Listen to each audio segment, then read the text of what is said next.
రెంటికి చెడ్డ రేవడిలాగా అన్నది ఒక తెలుగు సామెత. వివేక కారికం వేత్తి తంత్రం వేత్తి ప్రభాకర, మండనం శుభయం వేత్తి నోభయం వేత్తి రేవణ అనేది 7వ శతాబ్దపు ఒక సంస్కృత శ్లోకం. దీనికి అర్థం ఏమంటే, వివేకం అనే విద్యార్థికి కారికం అంటే శ్లోకాల విశ్లేషణ తెలుసు. ప్రభాకరం అనే విద్యార్థికి తత్వం అంటే శరీర సాధన ద్వారా శక్తిని మేల్కొల్పడం ఆ విద్య తెలుసు. మండనం అనే విద్యార్థికి ఈ 2 విద్యలు తెలుసు. రేవణ అనే మరో విద్యార్థి 4వ విద్యార్థికి ఈ 2 తెలియదు. అంటే 7వ శతాబ్దంలో మత తాత్విక అంశాల ఆచార్యుడు, వేదాలలోని విషయాలను బోధించే ఒక ఆచార్యుడు కుమారుల భట్టు, అతని కుమారులుడు అని కూడా అనేవారు. ఆయన దగ్గర చాలామంది విద్యార్థులు ఉండేవాళ్ళు. ఈ 4 ఇందాక ప్రస్తావించిన 4 ప్రధానంగా పేరు మోసిన వాళ్ళు.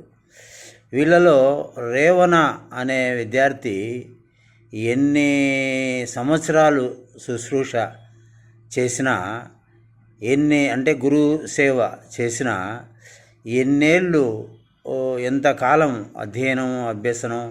అభ్యాసం చేసినా ఆయనకు ఈ విద్యలు వంటబట్టలేదు. అందువల్ల అతన్ని ఉభయ భ్రష్టుడు అయినాడు అనేవాళ్ళు. ఆ అర్థం వచ్చే విధంగానే రెంటికి చెడిన రేవడు అనేవాళ్ళు. అంటే ఇక్కడ రేవణ అనేది సంస్కృత పదం. దీనికి సంపద అని, ధనవంతుడు అని నానార్థాలు. ఈ రేవణ అనే సంస్కృత పదం అంటే అందులో ప్రాణం, రణంలోని నా ఉంటుంది. ఈ రేవణ సంస్కృత శబ్దాన్ని చివర నా తీసి డు చేర్చి రేవడు అన్న తెలుగు పదంగా మార్చారు. ఇంకొక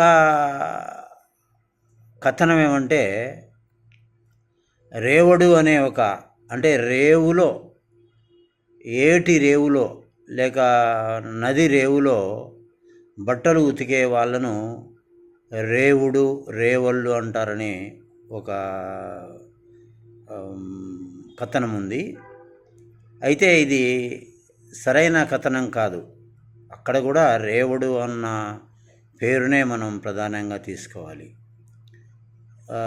చాలా కాలం క్రితం, ఈవెన్ నా చిన్నతనంలో కూడా బట్టలు ఉతికే వాళ్ళు ప్రతి ఇంటి నుంచి బట్టలు తీసుకుపోయి రేవుకు, అంటే నది ఒడ్డుకు కానీ, ఏటి ఒడ్డుకు కానీ, కాలువ ఒడ్డుకు కానీ, చెరువు దగ్గరికి కానీ తీసుకుపోయి అక్కడ పెద్ద కుండలో వాటన్నిటిని నీళ్ళతో కలిపి తడి చేసి వేసి చవుడు కలిపేవాళ్ళు. చవుడు అంటే ఒక రకమైన మట్టి, అందులో సున్నం ఉంటుంది.